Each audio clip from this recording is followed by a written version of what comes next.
Dangerous Assignment. Transcribed starring Brian Donlevy as Steve Mitchell.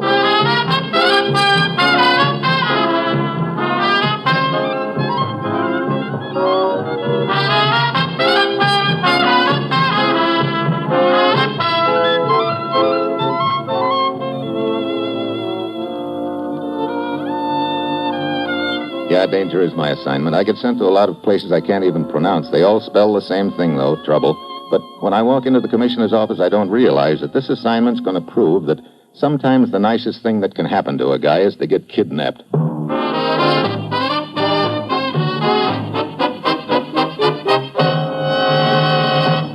Morning, Commissioner. You sent for me? Steve, does the name Ellis Chandler mean anything to you? Ellis Chandler? Sure. Otherwise known as the notorious Colonel Chan, soldier of fortune. He's been in the Orient for years. Do anything for a fast buck. Right now, he's in the business of smuggling guns and ammunition into the islands of the South Pacific. That sounds like Chan, all right. He's operating an air freight line out of Port Moresby in New Guinea. We've kept our eye on him for some time. So far, we've been unable to find out who he's working for and where the guns are coming from. Oh, China, probably. Last night, as Colonel Chan was preparing to take off from the airstrip at Moresby, our men decided to close in. But he managed to get away in a hail of bullets. That guy is as slippery as a eel in a barrel of oil. He didn't get very far, though. Early this morning, his plane crashed in the Coral Sea just off the Solomons. A Navy destroyer picked him up. He was badly injured. Where is he now, Commissioner? The destroyer is taking him back to the hospital at Port Moresby. Get over there, Steve. Check with Jim Turner. He's in charge of the case. Find out what you can from Colonel Chan. It's vitally important we learn who has been buying those guns and smash the operation. Well, that's it. You've got your assignment. Good luck.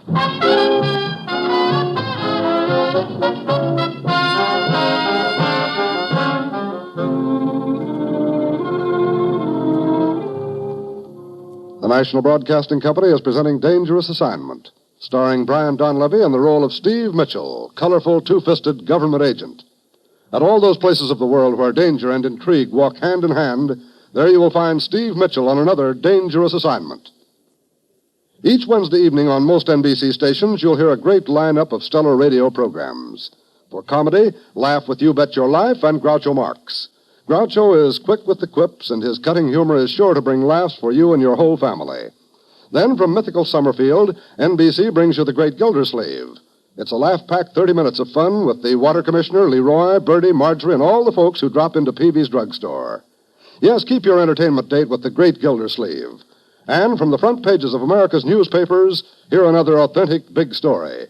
Wednesday's a fine evening for radio entertainment when you set your dial to the NBC radio network.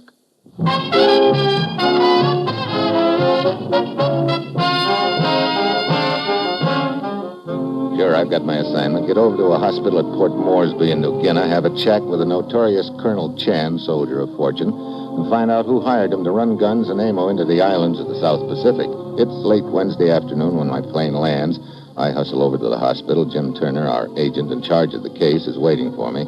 And from the expression on his face, I figure I can expect some bad news. Well, you're too late, Steve. He's dead? Yeah, died an hour ago. Severe head injury. I went over to his office at the airport to see if I could turn up anything. Did you? Yeah, a letter. Got it right here. It was in his desk. Have a look. Mm-hmm. Signed by a man named Jarvis? He's a Copra broker. Has an office here in town. He sent the letter to Chandler 2 days ago. Chandler run freight for Jarvis? Mm-hmm. Now, in the letter, Jarvis writes that a client of his, the name isn't mentioned, has expressed a desire to meet with Chandler personally. Jarvis has arranged for them to get together on the next trip. Meaning that maybe Chan was on his way to meet him when he crashed, that maybe this client of Jarvis is the Mr. Big we're after. Right. I think I ought to pay a call on friend Jarvis. Looks like he's the go-between.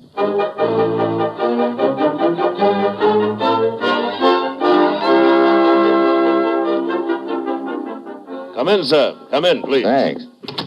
Sorry to bother you, Mr. Jarvis. Not at all, sir. Not at all. Your name is, Winchell? Mitchell. Steve Mitchell. Oh, yeah. Hold on. My secretary said it was Winchell. Fool girl never gets anything right. Do sit down, please. I thought you might be able to give me some information. No, indeed. Pertaining to... An old friend of mine, Colonel Chan. Colonel Chan? Well, I don't believe that I am familiar His real name is Ellis Chandler. Ellis Chandler? The flyer? That's right. Well, by George, you mean to say that Chandler is the well-known Colonel Chan? Well, sir, that is a bit of news. Your old friend, sir? Yeah. They told me at the airport that he'd taken a shipment out. I didn't know when he'd be back. Oh, I see. I understand he runs quite a bit of freight for you. Oh, true. Copra, you know. Well, I'd hope that if the shipment was yours, you might be able to tell me where I'd find him. Oh. Oh, well, I am sorry, Mr. Mitchell. I'm afraid I can't tell you. He wasn't flying for you then, eh? No, a busy man, our friend Chandler. Mr. Mitchell flies freight for a good many firms here in the area. I suggest you may inquire of them. Perhaps they could tell you. Yeah, I guess I'll do that, Mr. Jarvis. Oh, excuse me, please. Yes? Oh, yes, put him on, Miss Moon.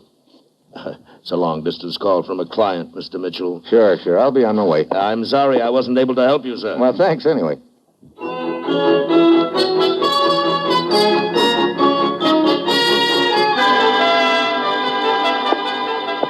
Steve, didn't you get anything out of Jarvis at all? Well, just before I left, his secretary put a call into him, a long-distance call from a client. Oh? Could have been our Mr. Big, wondering what's happened to Chan. Yeah, it'd be nice if we could find out where that call came from, huh? Yeah, let's get out of here, Jim. Okay. Look, Steve, I have an idea. Yeah?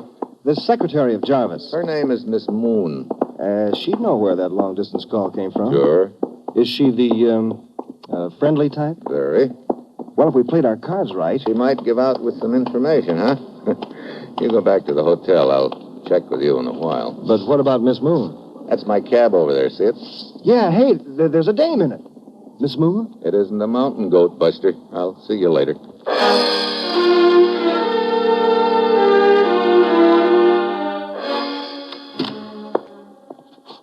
Oh, hello, Steve. I've been waiting...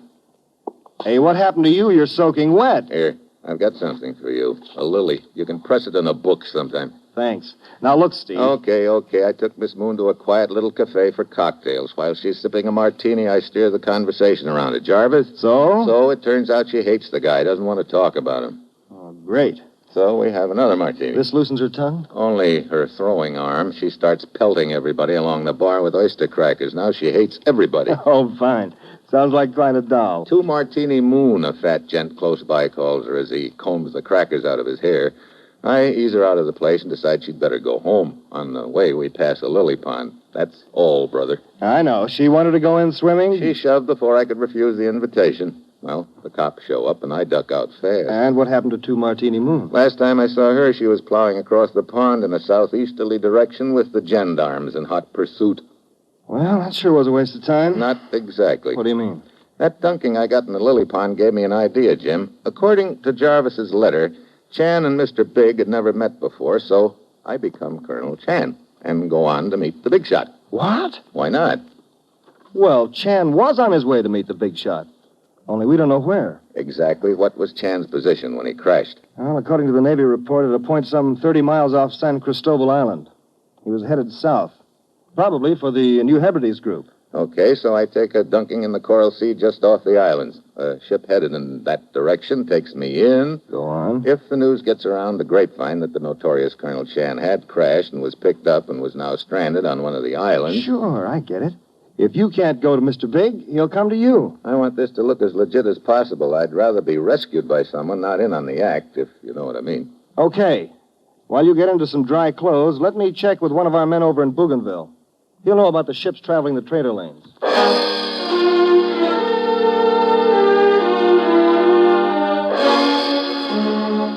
By sundown, we've completed our plans for Operation Sea Rescue. 2 hours later, I'm aboard a Navy flying boat, and we're well out over the Coral Sea, headed for the New Hebrides Islands. This is about as far as we go, Steve. Pilot's going to set her down. Exactly where are we, Jim? We're approximately 10 miles off Espiritu Santo, the largest of the islands. That where we're going? Yeah. Our rescue ship ought to be along in an hour or so. Just what you ordered. Oh? We found out there's a copra trader out of Bougainville. The skipper's a shady character named Wing Su, affectionately known as Pigfoot. 2 toes? Oh, has a fondness for pickled pig's feet. He sounds real peachy. He's well known in the area, Steve. Has an in with the underworld, and he's always out for a buck. But watch your step, Colonel Chan. If the word's gotten out that the real Chan is dead back at Moresby, you'll wind up likewise. Don't worry, my will is made out. You'll get my bicycle clips.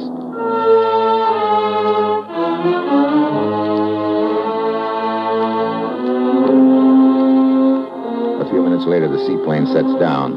I pile out in my one-man life raft and wait for a ship and a skipper called Wing Su, otherwise quaintly known as Pigfoot.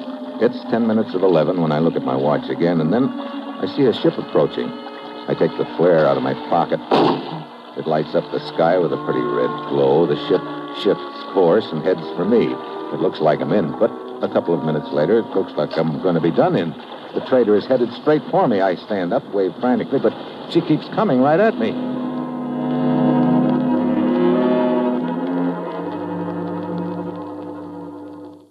Steve Mitchell will continue his dangerous assignment in just a moment.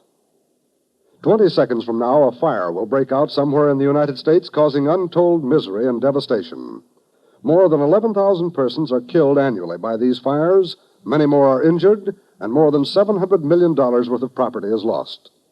Now, the most tragic part of this statement lies in the fact that more than 90% of all fires in the home start through sheer carelessness and could be avoided. Here are a few simple rules of safety which will help you to protect your home and your loved ones from the ravages of fire. First, do not smoke in bed or discard lighted cigarettes carelessly. Second, clean out old newspapers, magazines, and other inflammable debris. Third, promptly repair all defective wiring and electrical equipment. If a wire looks frayed or worn, replace it at once. Fourth, use only those cleaning fluids which will not burn. And fifth, be careful with matches. Keep them out of the reach of small children. You can't afford to gamble with fire. The odds are against you every time.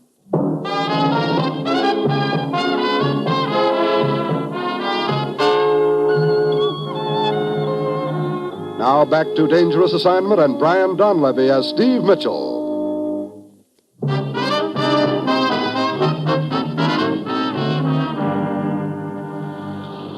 The boat's almost on top of me. I dive to one side as it hits the raft. Suddenly, a line drops beside me. I grab at it, get hauled up over the side of the copper trader. Waddling toward me along the deck is a pudgy gent with a big grin, and when I see what he's gnawing on, I know I've found my boy Pigfoot, all right. What's so? Most fortunate you're still alive. You're telling me? Most clumsy helmsman of mine almost hit you. What do you mean, almost? Very unfortunate accident. Accident? But happy ending, huh? Here. You like some Pigfoot? Not right now. It's very good. It's also my name, Pigfoot. Real name is Wing Sue, but friends call me Pigfoot. You call me Pigfoot too, huh? Thanks. Your name? Make it Joe. Oh, so? What happened, Joe? My plane got tired. Oh, so? Very happy for you, Pigfoot. Come along in his boat, huh? Yeah, thanks. Here. Money's a little soggy, but you can dry it off. Oh, so big bankroll. Have excellent place to dry off money. Maybe you... Thanks a lot, but no thanks. I'll let the rest of it dry off in my own pocket. Where are we heading? Espiritu Santo. Suits me. There is Navy patrol boat in area. Maybe you would like to be transferred to it, huh? Look, we should run into the patrol boat on the way in. I'd just as soon you kept me out of sight. Oh, so? And here's for doing it. Oh, so... what you say your name is? I told you. Call me Joe.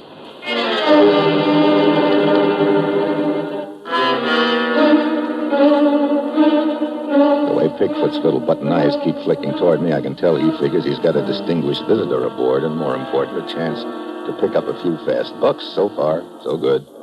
We dock 2 hours later, and he's sticking to me like a brother. He hustles me to a back booth in a waterfront bar. Friend of mine run this bar. Can help you. Oh? For instance? For instance, hello. Well, hello. Oh, so, Liana, this is a friend of mine, Joe. How are you, Joe? Better by the minute. Sit down. Thanks.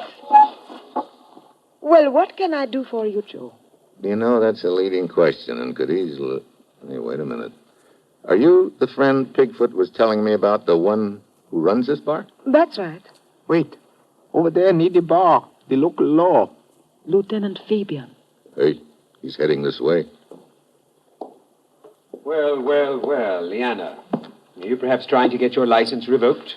I don't understand, Lieutenant. I can't think of a better way than harboring undesirable characters here. Undesirable? Your friend, Colonel Chan. What? You Colonel Chan? So what? I thought I made it clear the last time you were here 2 years ago, Colonel Chan, that you are emphatically not welcome on this island. I'll give you exactly 2 hours to clear out. Don't push. I'll shove off when I get ready. I see. Very well. That's your attitude? You'll spend your time here locked up. On your feet. Look. I said on your feet, Colonel Chan. Okay, Oh, so. You had better get out of here. Any idea where to? 3 block down, little hotel. Room number 7 in back. You wait there for me. Now you go, quick.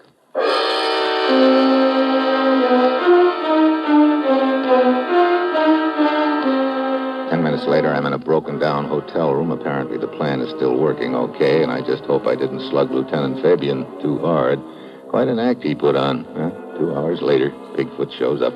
Oh, entire town buzzing with story how you clip officer, Colonel Chen. Oh? Be very difficult for you to get off island now. Oh, great. But can be arranged for $1,000. American. Well, ordinarily, I'd be delighted, Bigfoot, but it so happens I don't have $1,000 American. Or so. Well, perhaps you have friend with $1,000 American dollar, huh? Yeah, that's a thought. There's a guy I've been doing a little work for lately. Who is he? Where can I find him? You say the news about me is all over the island, huh? Oh, yes. Then just sit tight. I have a hunch he'll find you.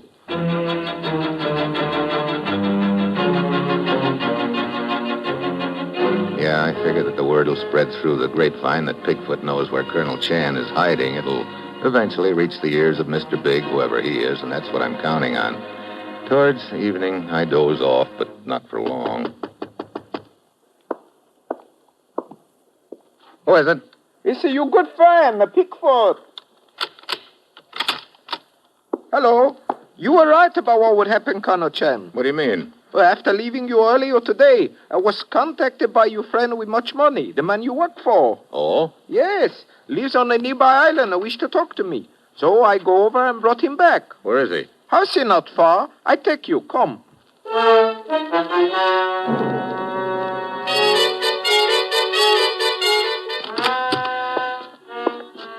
Hey, quite a joint. Yes. I'm glad you like it. What? Liana, why the gun? We want you to be our guest. You're Mr. Big? No, Colonel Chan. But we know who this Mr. Big, as you call him, is. And we believe you are quite valuable to him. Need I say more? No, I get it. You hold me for ransom, huh? Exactly. Bigfoot, you will make the arrangements. Guard, take Colonel Chan to the cellar.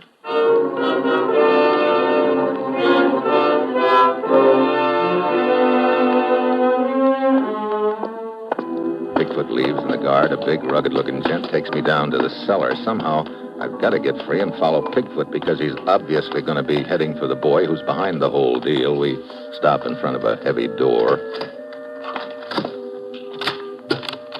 Inside.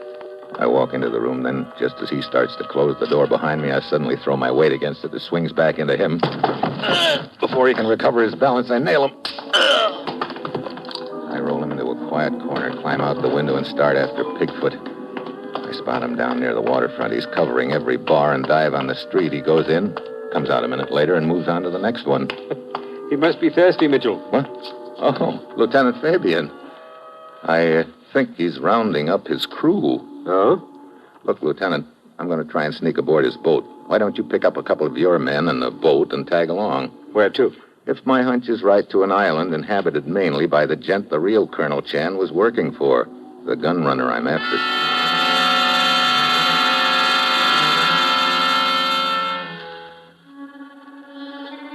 It's dark by now. I slip aboard Bigfoot's boat without being seen and find a hiding place. Pretty soon, Bigfoot and the rest of his crew come aboard, and we shove off. 2 hours later, we dock at a small island. I slip over the side, swim under the little pier, and wade ashore. I spot Bigfoot taking off up a trail that leads to what looks like a small plantation. And I spot something else in the underbrush. It looks like abandoned fortifications, probably from the last war. I get a sudden hunch and ease over to them. I find an opening and let myself down into one of the bunkers. And then I see my hunch is right. Stacks of guns and ammunition all over. Yeah, this is the gun runner's headquarters. I climb up out of the bunker, and suddenly a guard with a Tommy gun looms up in front of me. Aye! The surprise is mutual. Before he can pull the trigger, I knock the gun out of his hand. Oh! The guard goes down and stays there. I dive for the Tommy gun, but a foot jams down on my wrist, and I look up into a gun barrel. Sorry, Huh? Mitchell. Jarvis, the copra broker. That is right.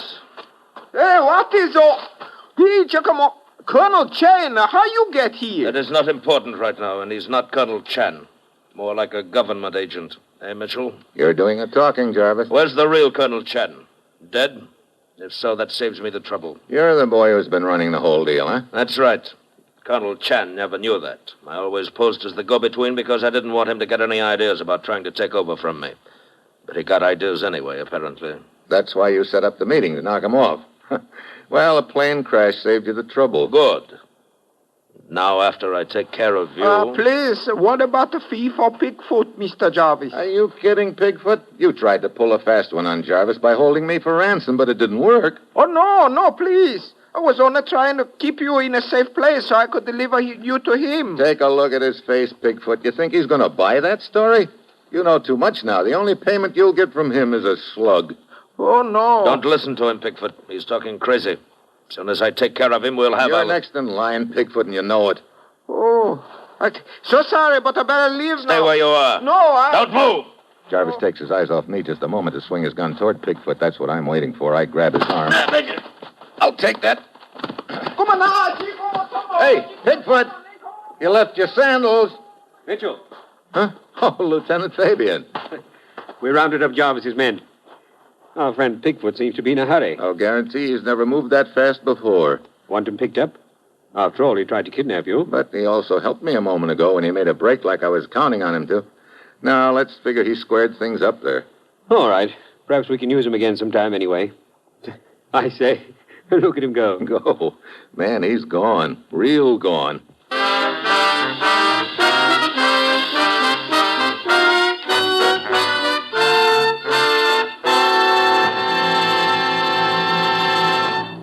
Our star, Brian Donlevy, will return in just a moment. Here's a tip to help you breeze right through your housework every day of the week. Join the millions of American homemakers who every day set their radios to NBC and enjoy the host of popular programs broadcast on most of these same stations. There's laughter with the Bob Hope Show, Bob and Ray, and Dave Garroway. Meredith Wilson brings informal chatter and music to suit every taste on his show Every Day, while Tommy Bartlett presents Welcome Travelers from Chicago. Strike It Rich, the show with a heart, presents enjoyable listening with Warren Hull. It's NBC's prescription to chase away your housework blues.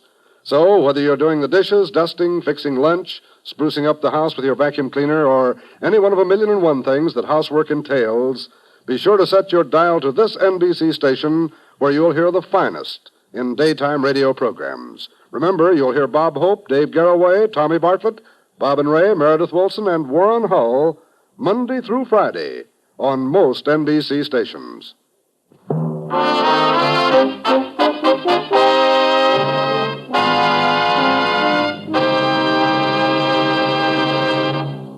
Next week, London. I've got to catch a killer who's got a 7-year head start. And that will be Steve Mitchell's dangerous assignment next week.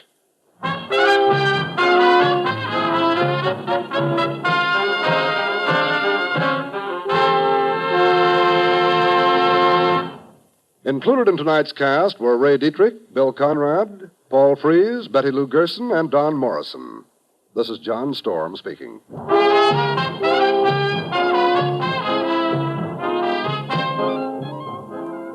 Dangerous Assignment, starring Brian Donlevy in the role of Steve Mitchell with Herb Butterfield as the commissioner, is written by Bob Reif and Adrian Jandot and is directed by Bill Karn. Be with us again next week at this same time when Brian Donlevy, starring in the role of Steve Mitchell, will embark on another transcribed Dangerous Assignment. Tomorrow, hear both Father Knows Best and Truth or Consequences on NBC.